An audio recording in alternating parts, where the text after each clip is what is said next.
My advice for the class of 2022 is to not be afraid to try new things. I think you'll be surprised at how much is really out there for you to do, how much can be in your control, and what an impact you can make within the new community that you're going to get to call your home. I would say get to know your RA because they're going to be the resource for you on campus. They live with you, they're right there, and they're ready to help you out with anything that you need. So if you have literally any questions about anything, even if they don't know the answer particularly, they have a ton of resources. Like, they know a lot of people that can get you the answer that you need for literally anything.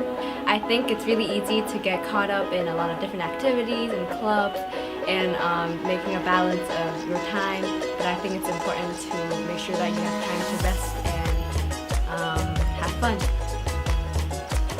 Try to be a little more brave, speak your mind, and one day you'll see that that's the best way to do things. Just saying yes. Like, I get it, you come here to do your business, but don't miss out on the opportunity to have the time of your life.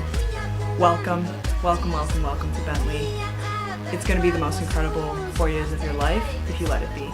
And to get there, just be yourself and try everything.